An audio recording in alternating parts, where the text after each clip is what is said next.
नमस्कार दोस्तों।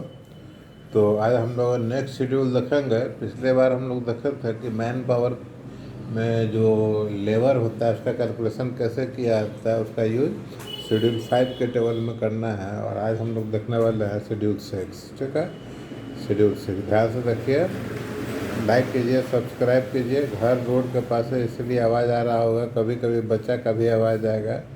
ऊपर के फ्लैट में एक लेडी रहती है, उसका बच्चा है वो खेलता है। शेड्यूल 6 इसमें क्या है कि मटेरियल का शेड्यूल। ठीक है, ध्यान से देखते रहिए, बहुत आसान चीज़ है ये चीज़। अगर आप इंजीनियरिंग नहीं भी किए हुए हैं तो ये सभी चीज़ देख कर आप 25% इंजीनियर जरूर बन जाएंगे, 25% इंजीनियर। ठीक है, तो आप लोग स्टार्टिंग में हमने क्या बताया था कि प्लानिंग के अंदर में क्या बताया था कि प्रोजेक्ट को ख़त्म करने के लिए शेड्यूल होता है।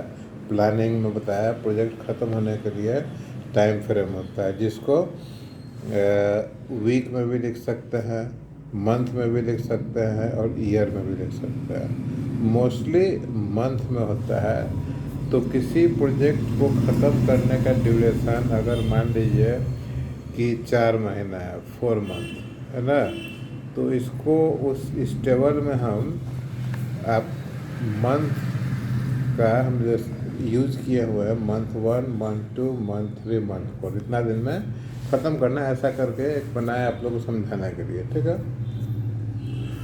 तो इतने मंथ में ख़त्म करना है, 4 महीने में ख़त्म करना है। और 4 महीना में क्या क्या स्ट्रक्चर करेंगे, कौन कौन सा स्ट्रक्चर करेंगे, और किस महीना में उस स्ट्रक्चर में मटेरियल्स का क्वांटिटी कितना आएगा। जैसे सपोज कीजिए कि आरसीसी का क्वांटिटी कितना आएगा, ये है प्लास्टर कितना आएगा, ठीक है, रिइंफोर्समेंट कितना आएगा, ये सभी चीज़ क्वांटिटी हम लोग निकालेंगे। ठीक है, तो किसी भी प्रोजेक्ट में क्या होता है, ख़ास करके जो इंडस्ट्रियल प्रोजेक्ट है, तो उसमें सरिया जैसे रिइंफोर्समेंट, जिसको टीएमटी बार बोलते हैं, टीएमटी बार, उसके बाद सीमेंट, ठीक है, उसके बाद स्ट्रक्चरल स्टील। ठीक है, स्ट्रक्चरल स्टील क्या होता है, जो बीम है, माइल स्टील प्लेट्स है, जैसे स्ट्रक्चरल बीम होता है,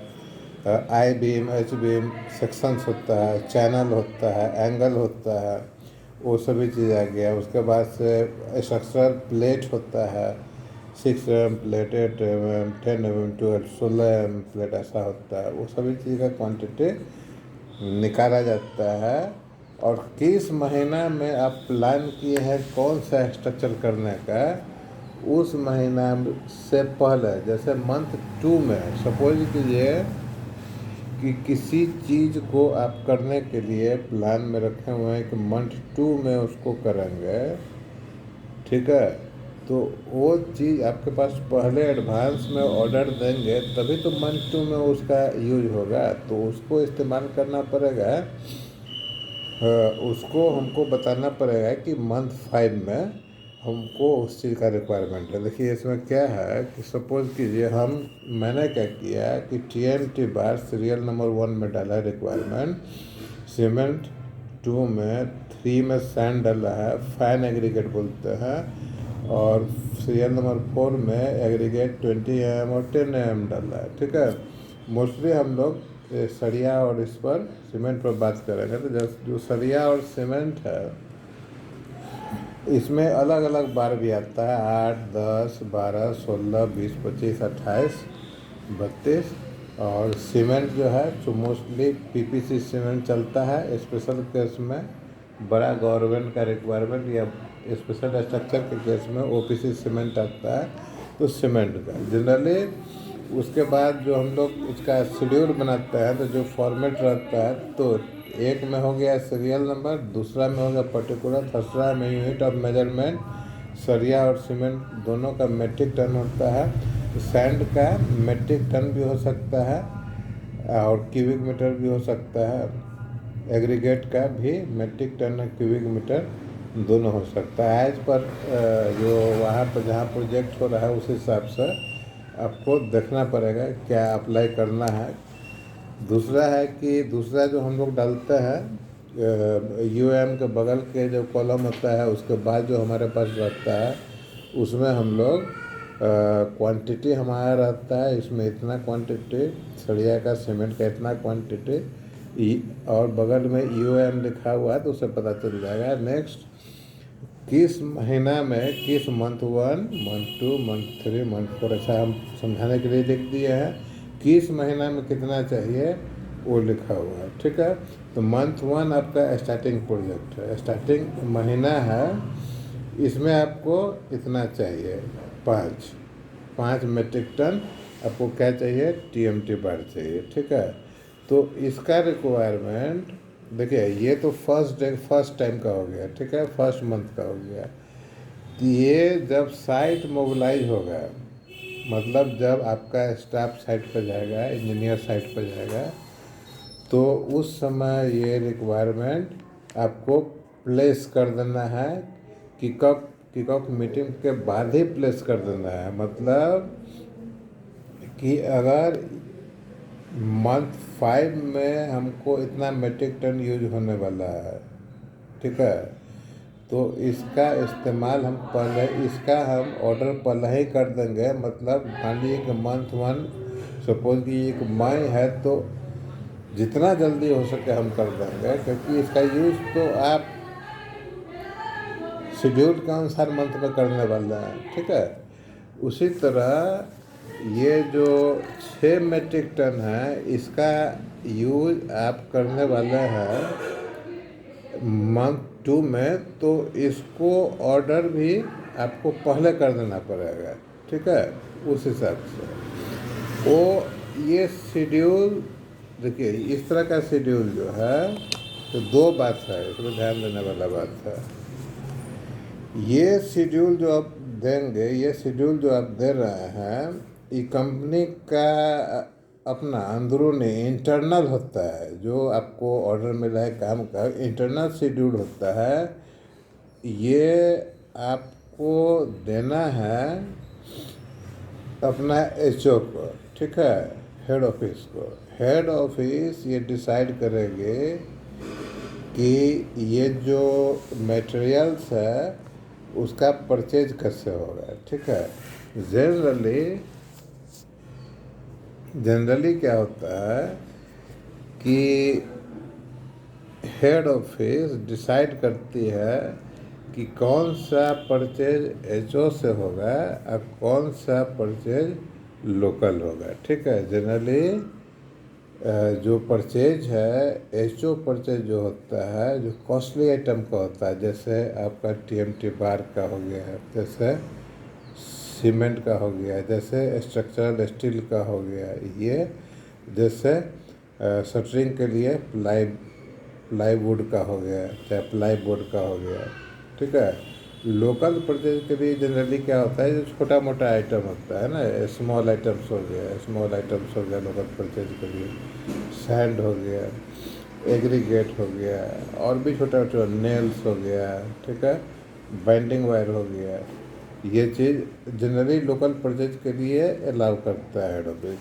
तो हमारे कहने का मतलब ये है कि ये शेड्यूल का कैसे यूज करेंगे। ये शेड्यूल को आप यूज कर सकते हैं, एडवांस प्रोक्योरमेंट के हिसाब से भी यूज कर सकते हैं। किसी मटेरियल को अगर आपको एडवांस में मंगाना है तो ये शेड्यूल भेजेंगे हेड ऑफिस, और उसको बताएंगे हेड ऑफिस में कि भाई मंथ 1 में 5 मीट्रिक टन हमारा इस्तेमाल होगा, ठीक है, यूज होगा, तो आप पहले ही प्रोक्योर करके भेज दीजिए, ठीक है। प्रोक्योरमेंट पहले होने वाला है, अब मंथ 1 में ही ये यूज करना है, अब मंथ 1 में ही इसको दे रहे हैं, तो मटेरियल पहुँचते पहुँचते लेट हो जाएगा। तो आजकल का एक नया जो सिस्टम डेवलप किया हुआ है वो क्या है कि हर तरह का जब से हमारा कंप्यूटराइज हुआ है, तो सैप पर लिया जाता है इस सब चीज़ को, और हर परचेज जो है, जितना भी परचेज है, सो एचओ से रिलेट कर दिया गया है, ठीक है। तो आपको बनता है, पहले साइट से बनेगा पीआर, परचेज रिक्विजिशन बनेगा, ठीक है। फिर पीआर जो बनेगा तो वेंडर आपको फाइनल करना है, कंपैरिजन स्टेटमेंट लगाना है रेट का। तो वेंडर फाइनल करने के लिए साइट से भी कर सकते हैं, हेड ऑफिस वाला भी करेगा। तो पीआर जो है सो परचेज डिक्लेरेशन गया साइट से, और परचेज ऑर्डर जो है सो आपका एचओ या रीजन से निकलेगा। परचेज ऑर्डर हो गया, परचेज ऑर्डर हो गया, अलाउ कर दिया कि हाँ ठीक है परचेज करो। वेंडर भी फिक्स हो गया, उस वेंडर के पास परचेज ऑर्डर हो गया। लीगल डॉक्यूमेंट्स है ये जो है सो लीगल डॉक्यूमेंट्स है। तो इसमें अगर धांधली हुआ, गड़बड़ हुआ है तो बहुत दिक्कत हो जाता है। एक बार परचेज ऑर्डर निकल गया है, उस मटेरियल को अगर कैंसिल करते हैं तो दिक्कत हो सकता है उसका, ठीक है। इसलिए परचेज रिक्विजिशन ये बहुत सावधानी से देना है अगर साथ में देते हैं तो।